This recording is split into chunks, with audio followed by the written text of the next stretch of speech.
afternoon, everybody. Thank you very much for attending this lunchtime session. I'd just like to introduce you to our two guests here today, Matthew Blackman and Nick Dall, authors of two books. One is Rogues Gallery, which I enjoyed thoroughly, which leveled the playing field, a moral playing field, to ground zero to a certain extent as far as South Africans are concerned. Both Matthew and Nick have worked as investigative journalists, which I think is an important part of their curiosity and the work they've done, and how they've also studied creative writing, so that they've brought together these two disciplines in a unique way to create a popular history of South Africa. And I just would like to quote the dedication in the book so that you understand the frame of it.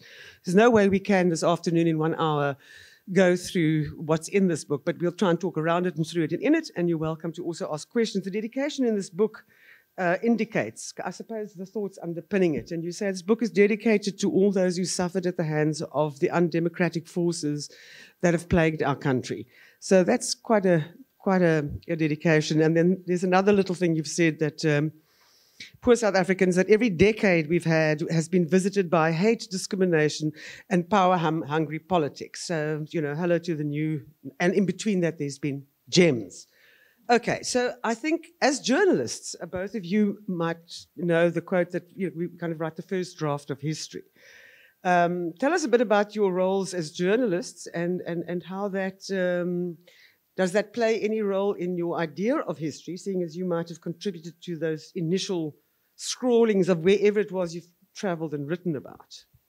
Because you would have relied on that for this book too. Yeah, I mean, I think we both worked as journalists and actually writing as journalists about the history of South Africa. So that definitely sparked, that's how we kind of started with these ideas, is that we wanted to work together, and we'd been both writing stories about, you know, South African history and sort of how it affects the present. And we were, you know, just decided, well, why don't we make this into a book? And I was looking specifically at Rhodes, particularly around the kind of Rhodes Must Fall issue, and yeah, I mean, then it just became a logical thing for us to try and put it into a book form, I guess. Yeah, as far as investigative journalism, all I can say is that when I was involved in it, it just made me very depressed and not wanting to participate in the world anymore. And I left to go to do a PhD in England just because of it. So, you know, that was my feeling towards journalism. But I think actually when I left to do that PhD, all of, you know, the Gupta leaks all of a sudden came out, and there was all this like massive sort of journalistic positivity around it. And I was like, oh, I've been left behind. Now I'm sitting, you know, learning about or studying the Russian theorist Bakhtin while the real stuff is actually happening. Well, that shows you that sort of the real stuff runs alongside the history. You can be on both tracks at the same time. Your feelings around, you know? Yeah, well, it's quite nice to write about people who are dead for a change, because they're never going to knock on your door at 2 in the morning. Or if they do, then you've clearly been smoking something. Yeah. Burn something people. Yeah. And the other thing is that South Africa is, I would say, blessed with incredible investigative journalists. You know, Marianne being one of them, but everyone at the Daily Maverick and a lot of other people. So and there are loads of books about all the shenanigans going on now. And we just felt that there wasn't much about the past, or definitely not much that wasn't academic. And we wanted to bring, you know, do the same kind of thing, but about previous eras, because we think that what happened in the past definitely has a bearing on what's happening now. You know, it's not just indulgent on our part. We do think there's value in studying what happened in South Africa. What's important as well is if you look at the back of the book at the references, that they really, I mean, we talk about the journalists in the first draft, that you've had to rely on those accounts, which is so why you realize why it's so important, so you can go back in retrospect and check things. But there are a lot of South Africans love history. I mean, we've just got Tula Simpson's latest book, which has been acclaimed, which you want to read. We've got Lindy Koorts's book on D.F. Malan, which we've read, Tariq Mellet's book, Nigel Worden, Charles van Onselen. But as you say, a lot of these Charles's works are also narrative. But do South Africans, do you think, and also, okay, let's wait about South Africans in history, but I just wanted to know our approach to history. I mean, that's an academic approach, historical. Your approach is different. There's a lot, I mean, you will laugh out loud in the book, which is you're not supposed to do with history. You know what I mean? There's something at school where they say, as jy lag, you know, there's something, you know, about history, you're not allowed to, you know, poke fun at it or whatever. And they do this a lot, which is lovely. And there's a lot of references to cultural reference points. And so it makes the history live and funny. And the two of them are funny guys. So it's not like they try to be funny, they're not funny. But I wanted to know, how do we approach this idea of history with Fukuyama's end of history? Everyone was talking at some point, Fukuyama, end of history. And then we've got what we have now, interestingly enough, Putin and Eastern Europe with a history that's bubbled up from the graves. It always does if you don't deal with it. Where it's a history driven by resentment. I mean, what are we dealing with? I'm not going to go in your book because that's different. But, you know, but what drives most of these political figures? And we're going to start with the big first election, which was a heartening thing, and then our last one, and everybody else can go read in between. Okay, we'll feel a sandwich between potential democracy, and all the cuck in between. You know what I mean? So the question is, end of history. Just quickly on the jokes. The reason we decided to make these books funny was that if we hadn't, I don't think we would have finished them, because it was just a way to keep us going. You know, our history has been tragic a lot of the time. So, and it might feel a bit offsides to make jokes about like how democracy has been quashed for 300 years. But I don't know, we found a way. We don't well, I mean, look, the Bible and Shakespeare is full of murder, mayhem, and all sorts of other unspeakable acts of politics. Yeah. So when Shaka throws people off a mountain back then, if that was the judiciary, then you don't criticize it. You know what I mean? So these dramas exist there with the theatre in a way. And so not making it dry. I mean, I don't know if any of you remember at school, the only thing, I matriculated in 1978. I won't call it matriculated. I don't know what it was. But we all have to remember dates. That's just the only things, like datums. So I'd write them on the back of my tie or over there, you know, like 1922 miners strike. But you don't know why they strike. But you just know it happened then. The Great Trek. But why did they go? We don't remember. I don't know, you know, so it's like history is, you know, this thing. So, sorry, we were going back to what, you know, what drives history. Or should we call it something else? The original word history means to know in its purest form. I mean, there is this belief out there, and particularly actually amongst the Cape, what were called the Cape liberals, the liberal tradition, who believed that, you know, that we would just, the world was in a state of constant progress, that, you know, things were going to get better. This was already in 1854. This is before we get there. As we approach so this is where this group come from. They come from the Enlightenment. I mean, the main kind of driver, a guy called John Fairbairn, of the kind of democratic movement in South Africa. He was an Enlightenment thinker. He came from Scotland. He'd been educated in Edinburgh.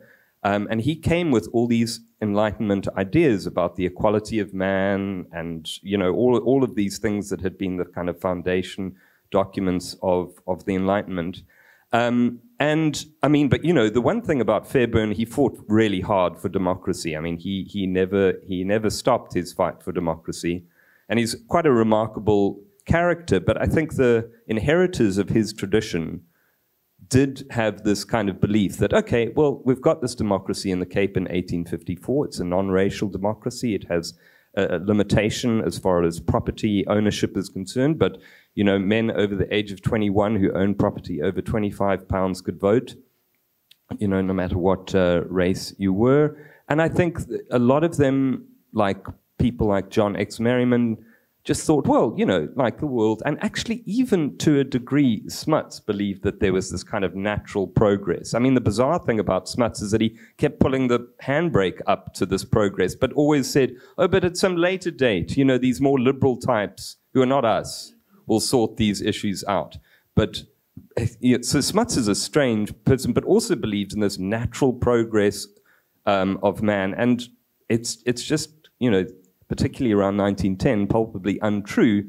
You know, a lot of concessions were made by the Cape liberals who just thought, oh, well, you know, we've got these kind of guys like, you know, Botha and Herzog around, but, you know, things will, you know, they'll die out and things will progress in a sort of more equitable direction than what these guys. That's the fault of the liberal left, including around Trump, is that you realize you go from Obama to Trump, in a sense. So whatever progression this was, which I suppose after the Second World War results in the United Nations Declaration of Human Rights. I suppose that's a progression of that thought, but it doesn't automatically mean that the soil in which you're trying to plant this is going to accept this, because of course that 1854 is the mother of all elections in South Africa. I suppose, is that the first election? That's where you start, because before that we've got Shaka and his brothers all fighting and doing stuff, and the British and the Trek Boers and their interactions. So already there clashes and compromises. So we move past there. So this is the first election, and it's happening in the colony,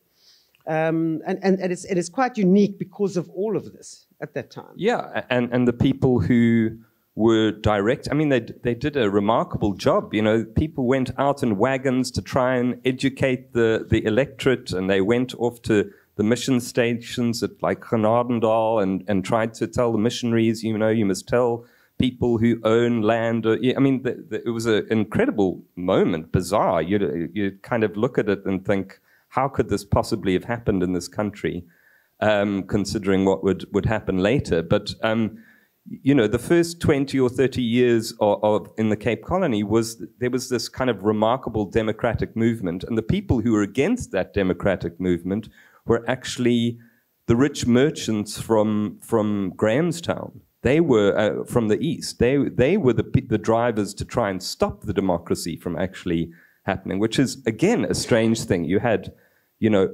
Afrikaans farmers, this kind of weird British elite, people like Fairbairn and a guy called Stockenstrom. Yeah, Stockenstrom is as we know, this you know, pops out of the narrative as like kind of a unique individual in time, and had this huge support amongst you know, people of color, particularly in the east of the colony. I mean, he won the first election by this massive majority, mainly because of the people in the Katrafia settlement.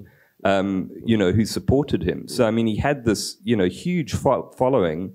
I mean, it's just a very strange, I mean, he comes with these problems. He was actually a slave owner at one point and blah, blah, blah. All of those kind of things. So, everywhere you go at the back comes with major problems, as we know. But is there anything set in that original election that becomes a bit of a DNA or blueprint for us as you follow us through then, of course, to 1898, which is the most contested one, and then through into Union? Do you find that the remnants of, you know, because you're going to follow us through all the way to Nasrec? So, I mean, I think that the thing is that, so 1854, we have this wonderful liberal Cape Constitution, men of all races can vote. And obviously Matthew's talked about how people just assume that there'll be progress. And within the colony, there were attacks on that franchise from those merchants in the East and stuff. But I think the real point about Union is that it wasn't just the Cape anymore. It was bringing together the Cape, the Free State, the Transvaal, and Natal. And I mean, we look at in the book in the 1893 election in the ZAR, also known as the Transvaal. Tell us a bit about that. So, I mean, that's it's a completely different kettle of fish. The Boer republics were founded on the singular premise that there would never be equality between whites and blacks. Blacks couldn't do anything, vote. I mean, you had to be a fully naturalized boer, burger to vote. Like English people couldn't vote. It took 14 years to qualify to vote in the ZAR. So that, you know, like when Union happened in 1910, there were the two Boer republics. There was Natal, which you might have thought would be similar to Britain, and its constitution on paper was similar, but the people in charge of it were very, very different. Yeah, I mean, the constitution was identical to the Cape's constitution, but it only had 6 registered black voters, and they weren't sure at the time whether they were alive or dead. But that was the sum total of the black votership in Natal. It sounds like a reverse Ace Magashule gatekeeping thing going on there.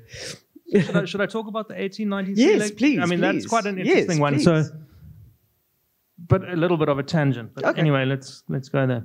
We'll stop you if we need to. So, obviously, 1893, Paul Kruger had been president a few times. He'd won quite easily. And then he came up against what is called the Progressive Part. It was a party or a committee, or I don't think it was officially a party. And these were a bunch of people because after the discovery of gold, there was a lot more tension in the ZAR. Like, should we stick to Paul Kruger's way, like really ruling with an iron fist and quite sort of conservative, backward looking? Or should we sort of be more embracing of these Uitlanders? You know, the progressives weren't saying, let's give blacks the vote. That was several steps too far for them. But they were saying, instead of fighting against the British and the Uitlanders all the time, why don't we welcome them into the system and, you know, like move forward together? So the 1893 election was between Paul Kruger and a guy called Slim Piet Joubert. But now he was an interesting character. He was an amazingly talented military leader. He had a huge beard, probably bigger than Kruger's, and like fearless on the battlefield. But when it came to standing for what he believed in, he was pathetic. You know, he was accused of sort of like wilting in Kruger's presence, and he said, "But what am I meant to do when he gets angry? He comes at me like a raging bull. I mean, you would do the same." So quite a classic quote in the book. But he stood, but behind him were Eugene Marais, who's a very famous and incredible Afrikaner, and Ewald Esselen, who's also quite impressive. And they masterminded the whole campaign. And having what I've read, I reckon Slim Piet Joubert beat Kruger. Kruger just made bloody sure that he won. And they did recounts, and they had a commission that lasted like 2 days. And surprise, surprise, it declared Kruger the winner. So we've seen it all before. It's all just happened before. Mm. And then I guess what's interesting is if Joubert had won and the Transvaal had gone a bit more progressive, maybe Rhodes wouldn't have embarked on the Jameson raid. Maybe. I mean, who knows? Rhodes is the scarring that Rhodes causes, you know, from the minute he steps. Yeah, and I mean, Rhodes is another story. Sure. I mean, if you want the diabolical nature of those election campaigns, I mean, if you were an investigative journalist, then you would flee to somewhere else. It's worse than the Gupta leaks. But if the Jameson raid hadn't happened, you know, we might not have had the Boer War, and then who knows? I don't wouldn't know. have had this book, you know, at this particular point. Yeah. So we move on. I just wanted to sort of move on to some of the chapters that. So Union is about then bringing together this country, so I assume then you're tracing DNAs and blueprints of everything that starts filtering through these white elections. But around that all, there are many writings that you write about of black resistance, of liberation movements that get formed. So the book traces and tracks as well in a very readable fashion, sort of the response to these elections involving these white South Africans sparring and fighting with each other, and that's all in there. But let's move over to, there's also can we quickly talk about things I learned in the book. Cyril Ramaphosa, it's amazing. You think you know that he held Madiba's speech, you know, he was in unions and COSATU, but there's something about what he is today, where you kind of can't hold on to everything he is and what he's done, and that he's actually been there, you know, at every single step, and only now has come into sort of, I suppose, stand up against a tide of corruption or global corruption. So just tell us, I mean, I can read you from page 315 about Cyril that I thought was interesting, but I'm not sure which one of you wrote it. That's why, so talk a little bit about the president, and we'll go back to just give people hope, because they now hear a little bit, and Cyril is the president for now, and, you know, it all links. So tell us a bit about that thread, because you follow him through his career and then take him to where he gets now. No, I mean, the reason we followed him was that I read Anthony Butler's biography of him. It's about 700 pages long. And after I'd read it, I decided there was no bloody way I wasn't including some of that, because I'd lost a couple of weeks of my life to it. But it is an amazing book. And it confuses me that Cyril can be so sort of indecisive. I mean, one thing that comes across, he's always loved like consensus. So he was in like some student council, and they were trying to agree on a constitution, and, you know, they had a long meeting, and like 5 o'clock in the afternoon, they'd kind of agreed on the constitution. And Cyril insisted they sat there till like 3 a.m, hammering out 3 clauses that he wasn't exactly happy with the wording. So there has always been that attitude, that part of his character, which is like, it has to be perfect. But it comes across like his incredible bravery and complete disregard for authority comes through. I mean, when he was 20 or something, he like hitchhiked to Cape Town in the middle of apartheid.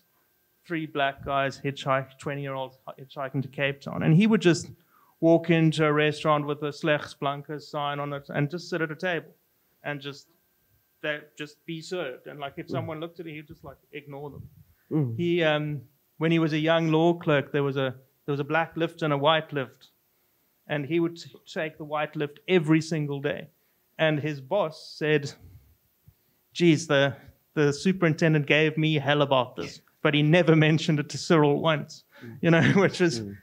And founding the National Union of Mine Workers was, I would say, one of the most remarkable achievements in our country's history. I mean, the mines were designed to completely exclude any kind of black union. Like, they did not want that to happen. So they had these hostels where you just couldn't get in. I mean, like, you were not... There wasn't physical access to these... And he just rode around, I can't remember what it was, but it was like clapped out Datsun or something, around the Free State and the Transvaal, going to these hostels, talking his way in. And like from nothing, he had 250,000 people on his side. So it's a bit disappointing to see him then say, oh, you know, it's fine to invade Ukraine. Like, you know, like...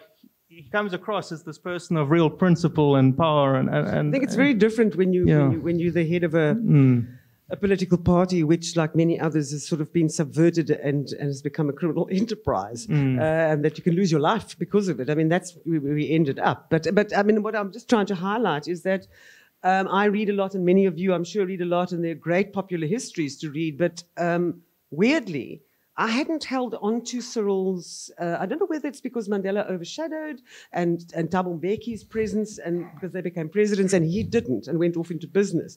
But somehow this aspect of Cyril's life, and you kind of almost, you know, start cheering for him. He's like this revolutionary. Yeah, and the way he did one over the Nats as well. As well. I mean, that Neil Barnard guy. Yes.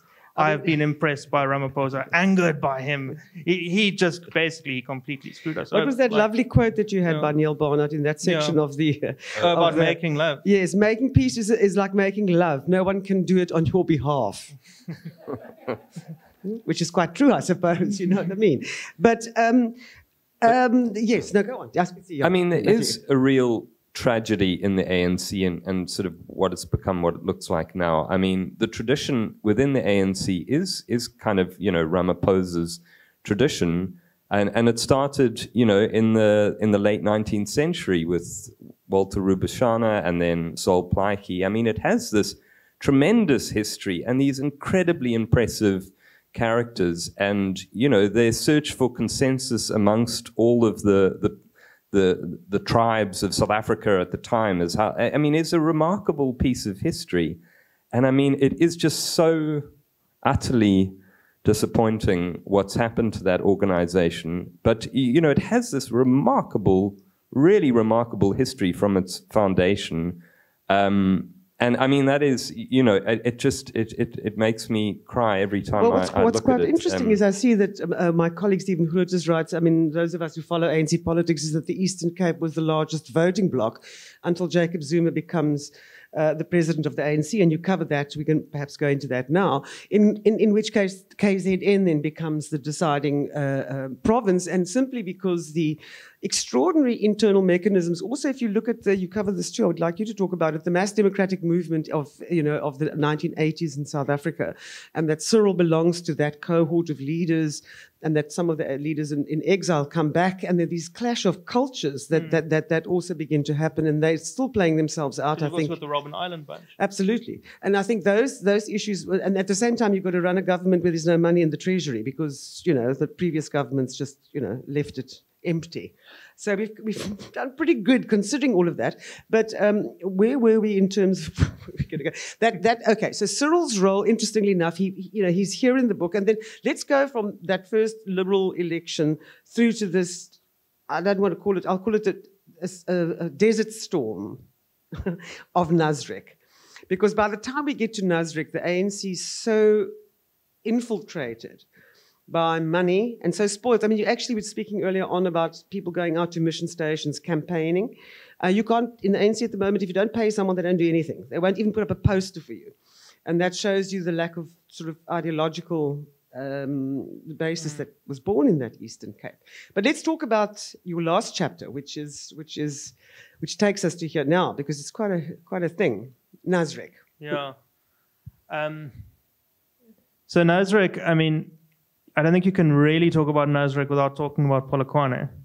Let's talk about Polokwane. Because before Polokwane, which was the ANC conference in 2007, and maybe I should just mention that the reason that the last chapter in the book is about ANC conferences, not general elections, is that these, until now, have been where the power is decided. And it's quite scary because there's very few checks and balances. You know, you don't have an IEC, you don't have international monitors saying. You do have a company there that's being paid to kind of electronically Deloitte the KPMG the results. Yeah, but I mean, we know what KPMG does. Yeah, that's why we use it. We say you've been KPMG'd. I don't know if there's anyone in from KPMG here, but. No, they won't admit it now. They'll somehow keep quiet. I'm from Deloitte. Pay back the money. Sorry, yeah. So. Until Polokwane, like the ANC conferences they just kind of anointed a leader. There was a general consensus. Everyone, he's going to be the next one. And he's next in line, so he'll be number 2, and that'll work like that. And Polokwane introduced this whole concept of the slate, where, you had the Mbeki slate and the Zuma slate, and like these 6 against these 6. And the way Zuma managed to win it, I mean, apart from Mbeki just completely scoring own goal after own goal and being impossible, and, people forget, but when Zuma was elected, a lot of the general population thought, oh, thank God, he can't be as bad as Mbeki. So, like, that was the sentiment. So, but can I just interrupt here to sort of add my bit about what I found out about Polokwane? Yeah.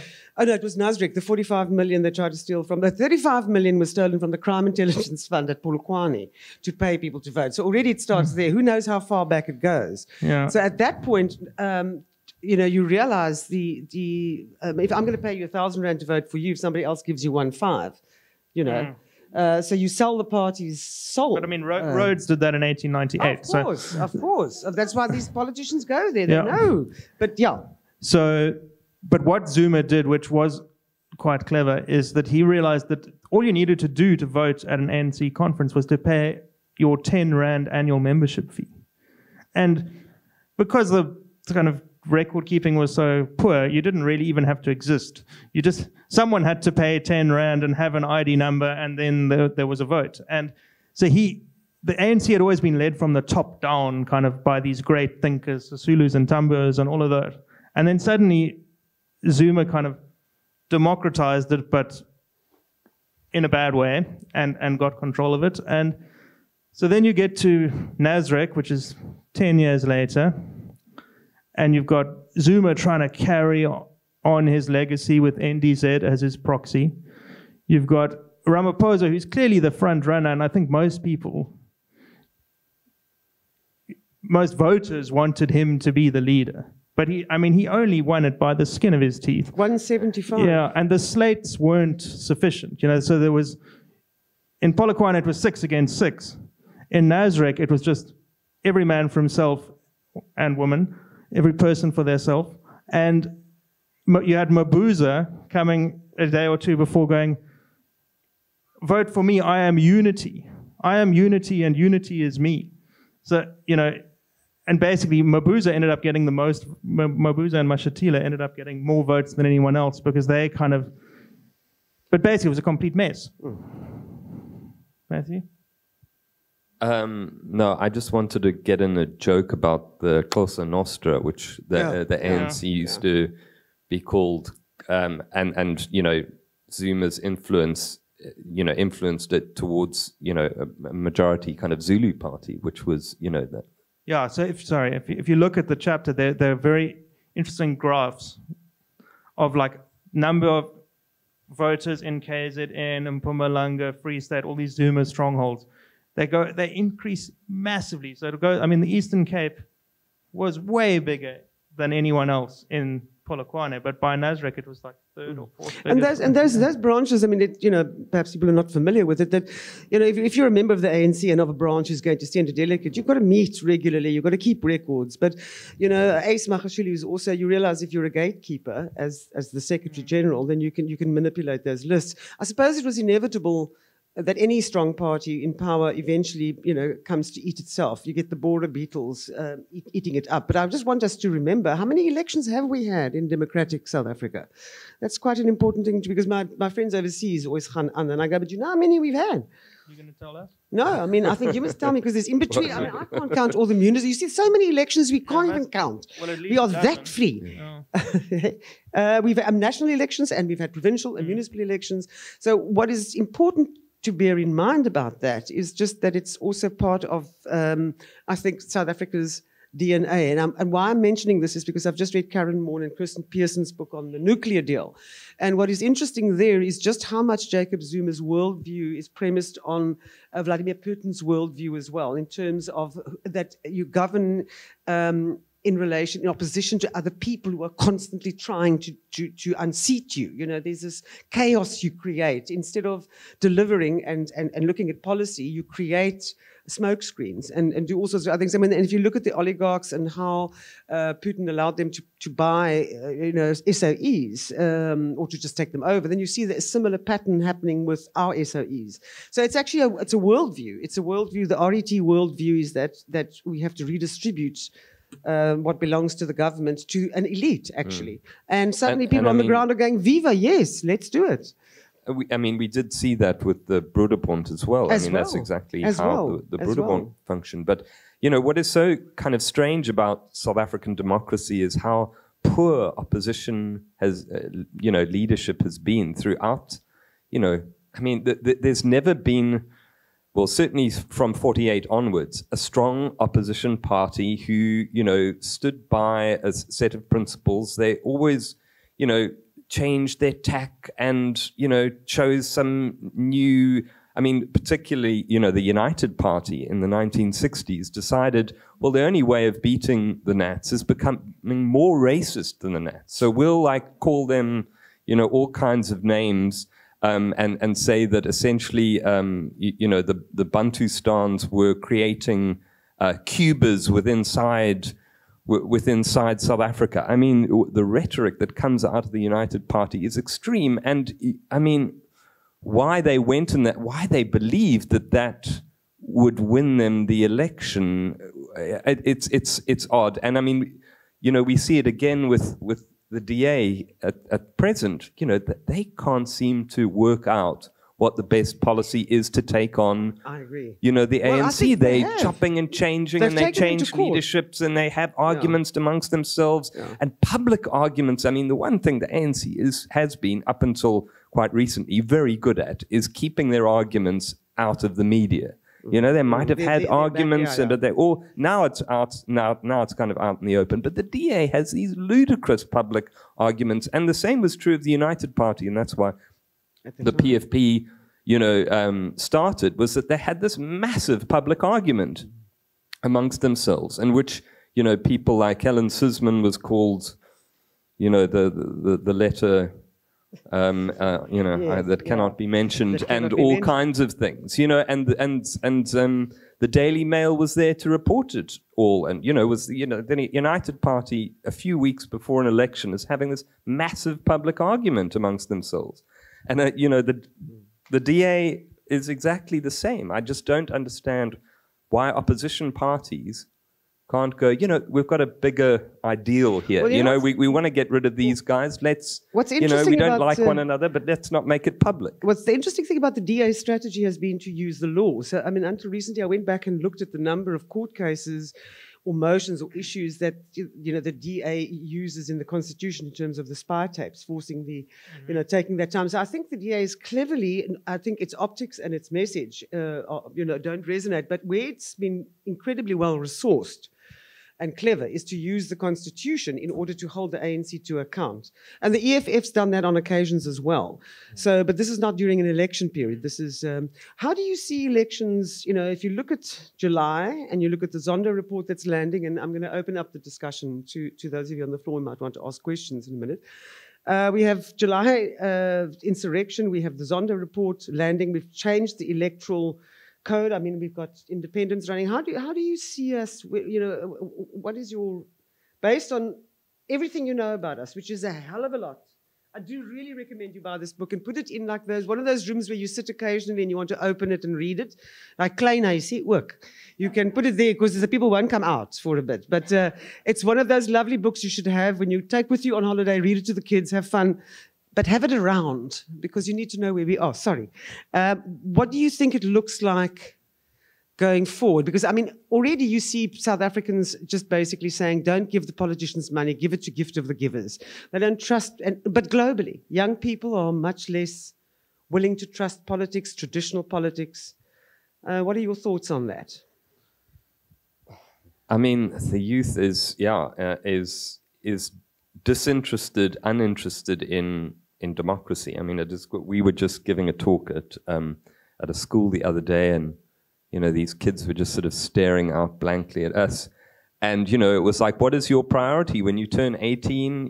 Is it getting a driver's license, getting the right to go to a bar and not be thrown out, or going to vote? Everyone knows the driver's license and the ID to go and have a dorp, like that's what they want. The idea of, I mean, and when I work at a sort of at an NGO in Khayelitsha, and you speak to kids, they don't really care about voting, and they don't, and they're like, a lot of them will say, well, my parents vote for the ANC, but I don't really want to, that's their response, and I think most of them probably won't go out and vote when they turn 18, or they might be corralled into voting. We see that in the numbers already, I think. But I think, interestingly enough, the change of, the emergence of new parties, whatever they be, might create some sort of, I've yet to see a young sort of green social democrats, social, young people wearing, finding their space, but it'll come. I mean,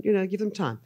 Nick, your thoughts on kind of where we might be going, and is it a global thing, this loss of faith in democracy and ballots? I mean, Trump's challenging of, the result of that election, the rise of strong men globally. Yeah, I think it's also interesting, like the rise of new parties globally, like Emmanuel Macron in France. It's not from one of the established French parties. He started a new thing, and he's the first president in 20 years to manage to get re-elected in France. And thank God he did. So, I mean, I am ever hopeful that we will get someone worth voting for sometime soon. You're a pessimistic optimist. Yeah, I mean, it's like the ANC's, in my opinion, there is still a bit of a good ANC, and it would be quite nice if they called themselves something different and tried to Cope. Actually, they tried. They called themselves Cope. Yeah. Does Cope still exist? It does. I mean, they won, I think, 0.2%. Is there someone in Parliament? So I mean, Lakota is still in Parliament. That's something quite interesting about ANC breakaways. I mean, Cope just fizzled, but the EFF has done better every election. They've improved a little bit, and except I must tell you that they closed down the Limpopo branch, and that is Juju's home province. Don't forget that. If you're closing down a branch of your own party in your own province, dan is jy op Twitter koning, maar nie op die grond. But they have managed to do better. No, they have. They have. I mean, I know people who have voted EFF, and they vote as a protest vote, and that protest vote is going to tire to somebody else. I mean, that's not a vote for the EFF. That's just a vote out of frustration. I do it because I live in Newlands, and when they look, they go, oh, someone in the Newlands voted for the EFF. No, I didn't vote for the EFF. But I mean, the DA could, as you say, they do some good stuff, like the legal keeping, holding the government to account through the courts is a good thing, but I just don't understand how they can't aspire to lead if they have two white people in charge, and but one's gone mad and one's not especially enlightened. So it's which one? Oh, you can choose. But I must say one thing as well, which is quite interesting, because the post-apartheid, post-Jacob Zuma South Africa is going to surprise us more than we know.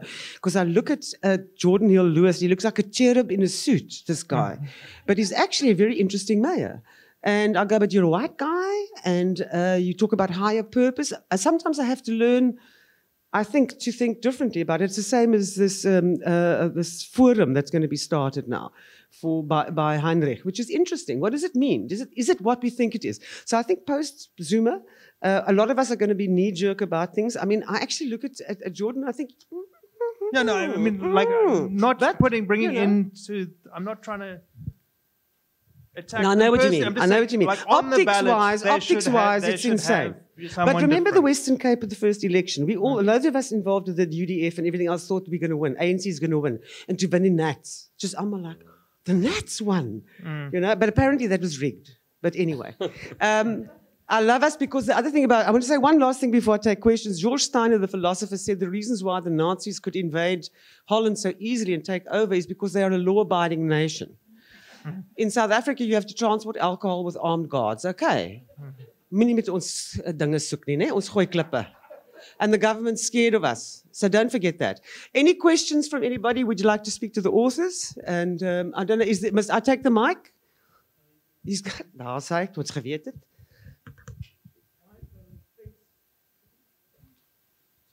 Is hy aan? Daar is hy aan. Okay. Your take on the special branch, security police. How safe are we? That's number one. And number two is Cyril running a parallel government in the presidency? That's my two questions. Is he running a parallel government in the presidency? Can't he trust his ministers, his line-funk ministers? And how safe what is this guy? Arthur Fraser people. I'm sorry. Julle het nie gehoor nie, né? Ja, want jy gaan nou hoor hulle alles. Al die phones is nou almal luister na mekaar hierso.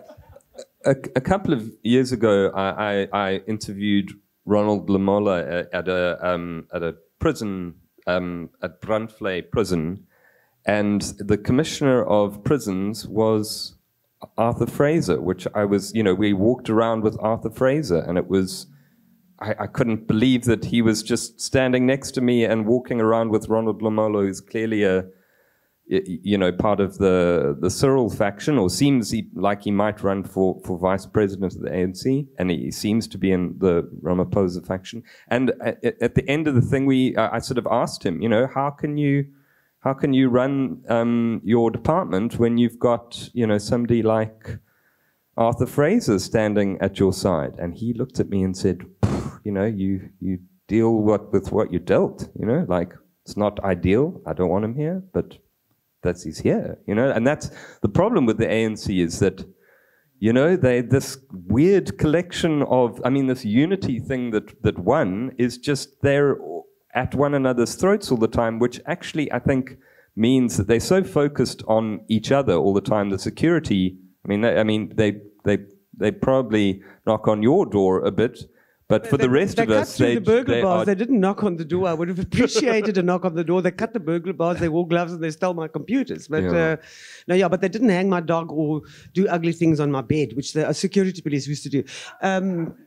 But we are. I don't think they're interested in the general population at all. They're interested in their internal battle and the media, perhaps. Well, you'll see when the 4th volume or the 5th volume on the SSA drops, the delay is because of Arthur Fraser, I think. I think the subversion of the state security is as deep as it was during the apartheid years. I think a lot of people are going to lose their livelihoods. Millions has been stolen. But I do think there's a pushback. So whenever you see a bit of a noise in South Africa, it's not a bad thing because it's pushback against. So another thing, I went to a conference overseas, and when people hear that South Africa stopped the nuclear deal, that 2 little NGOs went to court, to the High Court, to stop it. The Russian journalists I've met on my trips are shocked and they say that Putin can't handle. Like, what do you mean? I've just done a deal with you. What's this constitutional nonsense? That is, public participation, and So there's these ideas that in order to function and execute your vision as a president, whatever that was, as Jacob Zuma, however he saw the Guptas, however he's incorporating a vision which thinks Russia is the USSR, which it is not in any way. That's what drives this, the so-called corruption project, the state capture project. And are we safe? I think we are. I think that in between the holes, the sinking holes, that we are relatively safe. The government couldn't help us in July, so we know that. We don't really want them to help us at this point. And wie weet wat hulle gaan doen, which is interesting. So let's see. I mean, I think we have to at some point get somewhere where we do feel we have confidence in state security, but that story is going to play itself out for a long time to come as the boss security people are still around as well. I mean, Goniwe's the man who ordered his murder still hasn't been charged.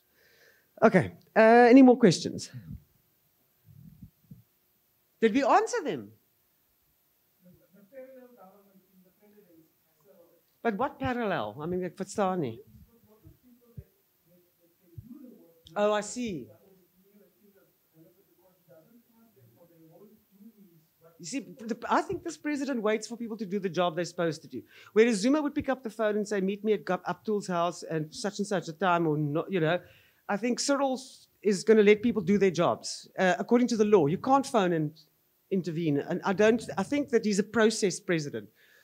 And everyone's saying that, we all want things to happen now. If you look at an indictment that the ID actually writes, if you actually get leaked these things like I do, and you look at the extent of what you have to prove in a watertight case, dan sal ons ophou so moan dat almal moet nou in die tronk gaan sit.